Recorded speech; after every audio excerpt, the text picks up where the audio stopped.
Olha eu aqui novamente no ar, transmitindo o que há de bom e de melhor acerca dos seus direitos. Direito à informação. Mantenha-se atualizadíssimo e informadíssimo acerca de questões, debates, novidades, todo entretenimento. Esse é a Caboclo Jurídico. Vamos que vamos agora entreter.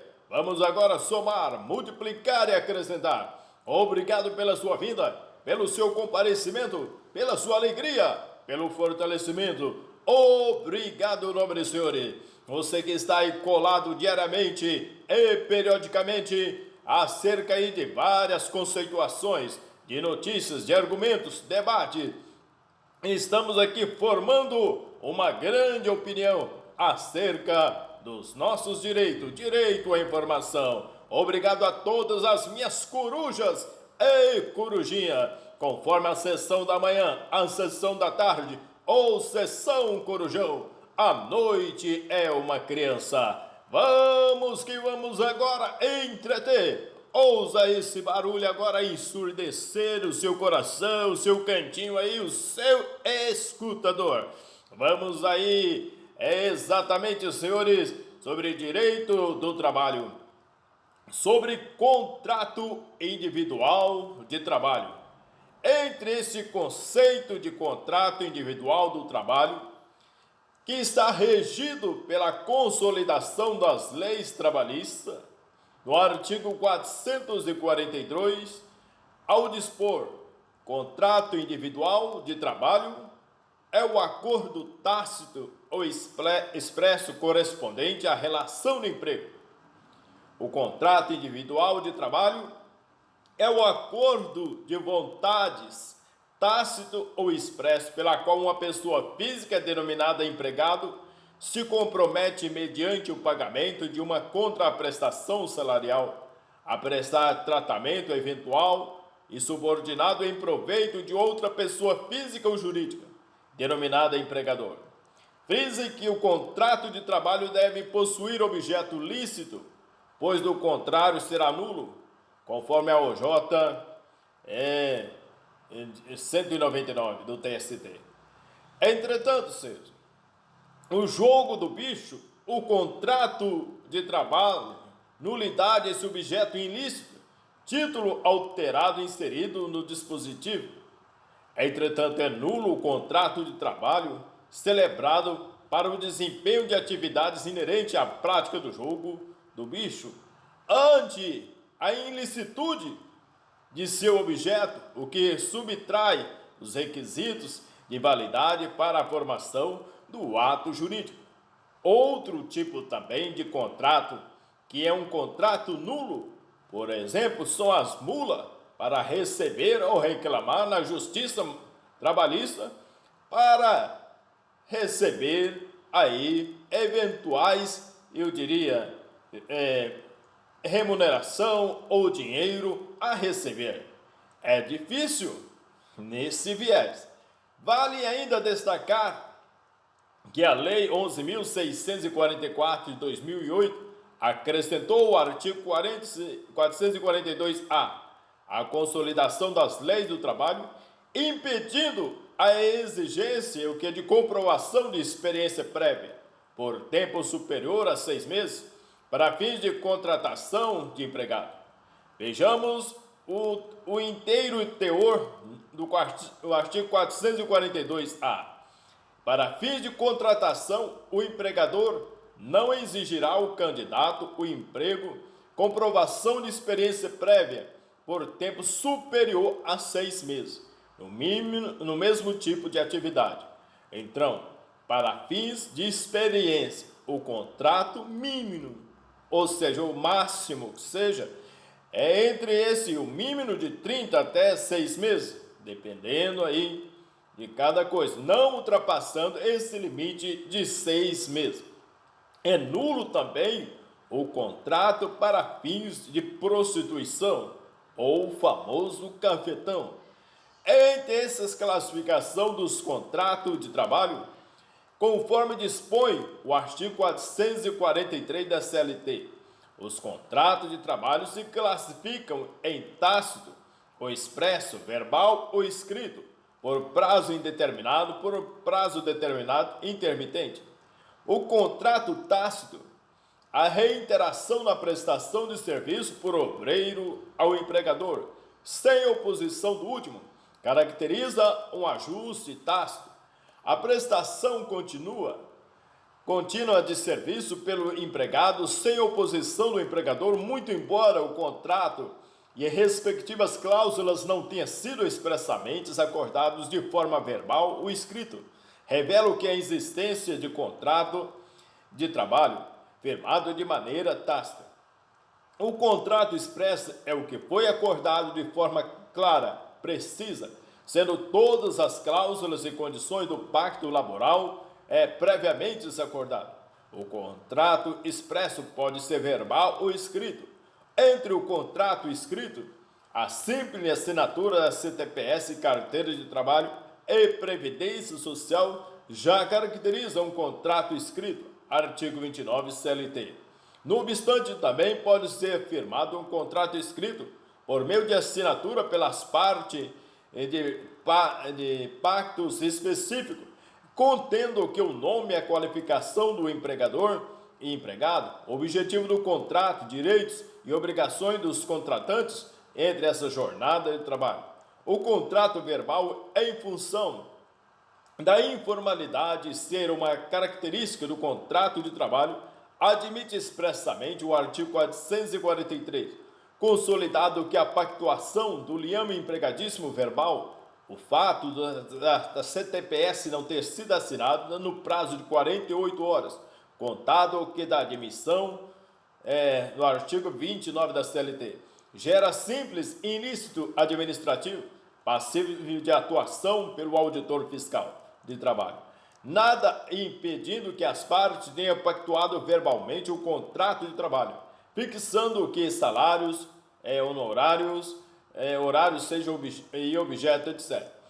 Entre o contrato por prazo indeterminado, a regra é que os contratos sejam pactuados por prazo indeterminado, atendendo-se ao princípio da continuidade da relação de emprego. Somente por exceções, nos casos permitidos pela legislação vigente, é que se admite o contrato por prazo determinado. O contrato por prazo determinado, também contrato a termo, o contrato por prazo determinado é celebrado por tempo certo e determinado, ou pelo menos com previsão aproximada de término, como acontece nos contratos de safra. Nos contratos a termo, as partes já sabem desde o início o fim exato ou aproximado de contrato.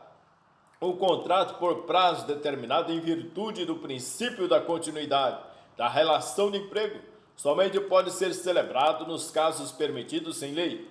Contrato intermitente: considera-se como intermitente o contrato de trabalho no qual a prestação de serviço com subordinação não é contínua, ocorrendo com alternância de períodos de prestação de serviço e de inatividade, determinado que em horas, dias ou meses, independente do tipo de atividade do empregado e do empregador, exceto para as aeronautas regidas por legislação própria.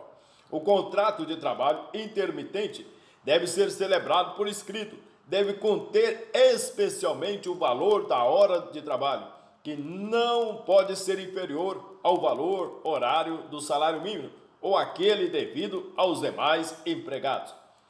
Entretanto, do estabelecimento que exerça a mesma função em contrato intermitente ou não, o empregador convocará o que por qualquer meio de comunicação eficaz para a prestação de serviço, informando qual será a jornada, com pelo menos 3 dias corridos de antecedência. Havendo recusa, não haverá o que descaracterização da subordinação para fins do contrato de trabalho intermitente. Caso o empregado aceite a oferta para o comparecimento ao trabalho, parte que descumprir sem justo motivo pagará a outra parte, no prazo de 30 dias, multa de 50% da remuneração que seria devida, permitindo que a compensação em igual prazo. Para tais trabalhadores, O período de inatividade não será considerado tempo de disposição do empregador, podendo o trabalhador prestar serviço a outros contratantes. É importante destacar que ao final de cada período de prestação de serviço, o empregado receberá o pagamento imediato das seguintes parcelas: remuneração, férias proporcionais com acréscimo de 1/3, 13º salário proporcional, repouso semanal remunerado e adicionais legais. Na espécie de contrato em tela, o empregador efetuará o recolhimento da contribuição previdenciária, o depósito do fundo de garantia do tempo de serviço na forma da lei com base nos valores pagos no período mensal e fornecerá ao empregado comprovante do cumprimento dessas obrigações. No artigo 442-A, o contrato de trabalho intermitente deve ser celebrado por escrito e deve conter especificamente o valor da hora de trabalho, que não pode ser inferior ao valor do salário mínimo ou aquele devido aos demais empregados do estabelecimento que exerçam a mesma função em contrato intermitente ou não. Entretanto, o contrato por prazo determinado na CLT estabelece no artigo 443, o contrato individual de trabalho poderá ser acordado tacitamente ou expressamente, verbalmente ou por escrito e por prazo determinado ou indeterminado ou para prestação de trabalho intermitente. Entretanto, no contrato por prazo determinado, as partes ajustam antecipadamente o seu termo, ou seja, os contratantes desde o início já sabem o dia do término do contrato ou mesmo têm uma previsão aproximada do término. Os requisitos de validade do contrato de trabalho por prazo determinado são: serviço cuja natureza ou transitoriamente justifique a predeterminação do prazo. Nesta hipótese, o que importa é a natureza ou periodicidade do serviço que vai ser desempenhada pelo empregado na empresa. Atividades empresariais de caráter transitório dizem respeito à atividade desempenhada pela empresa e não o empregado ou o serviço. Nessa hipótese, a atividade de empresa é temporária, provisória. Contrato de experiência. O contrato de experiência é uma modalidade de contrato por prazo determinado. No contrato de experiência, ambos contratantes irão se testar mutuamente.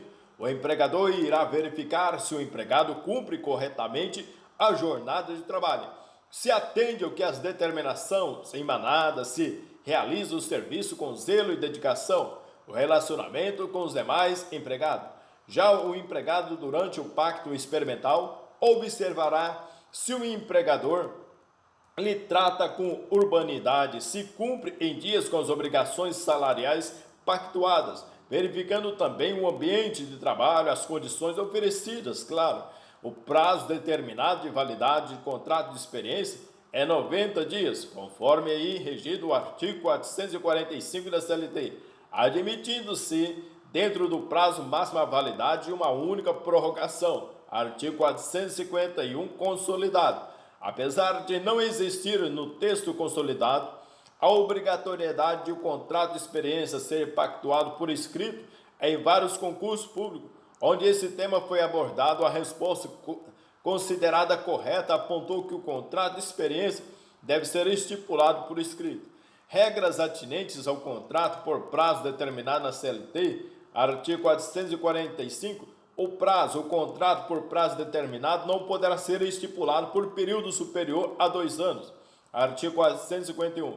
A prorrogação, o contrato a termo, somente admite uma única prorrogação dentro do prazo de validade. Em função disso, da segunda prorrogação em adiante, o contrato será considerado por prazo indeterminado.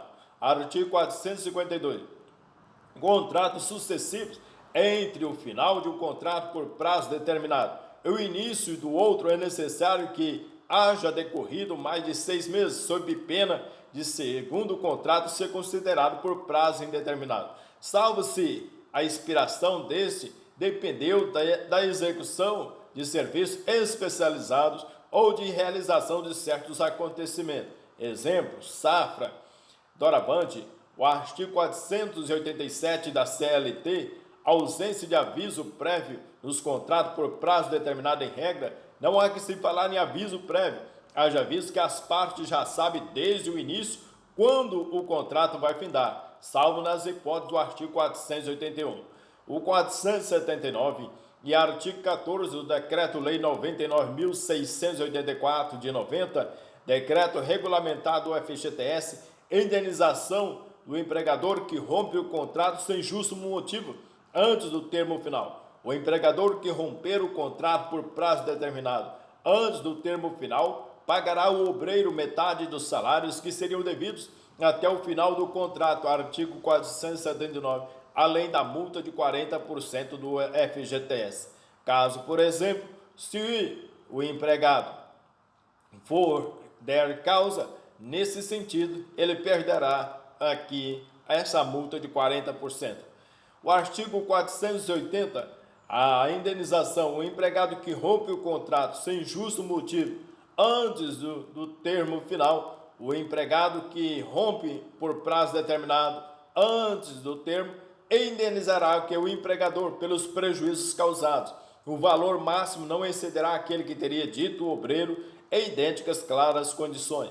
Artigo 481. A cláusula asseguratória do direito recíproco de rescisão, se no contrato por prazo determinado existir a denominada cláusula asseguratória do direito recíproco de rescisão em contrato de rompimento imotivado, antecipado de contrato, seja pelo empregado ou pelo empregador, não se aplicará o disposto no artigo 479 e 480, utilizando-se apenas as regras atinentes aos contratos por prazo indeterminado. Nesta esteira, existindo a cláusula asseguratória, rompendo o empregador o contrato em termo, sem justo motivo, concederá ao obreiro o aviso prévio e pagará a multa de 40% do FGTS. Portanto, licença. Por outro lado, caso o empregado rompa o contrato, apenas terá que conceder aviso prévio ao empregador, não precisando arcar com qualquer indenização ao patrão. De acordo com a súmula 224, no item 3 do Tribunal Superior do Trabalho, garante o que a gestante o direito à estabilidade provisória, mesmo nas hipóteses de contratação por tempo determinado. Entretanto, nobres senhores, finalizamos aqui a nossa matéria sobre contrato de trabalho. Recebe aí o meu ar de abraço, meu F de fortalecimento. Vamos até o próximo vídeo, se Deus quiser, em nome de nosso Senhor Jesus. Bem-vindos à minha casa.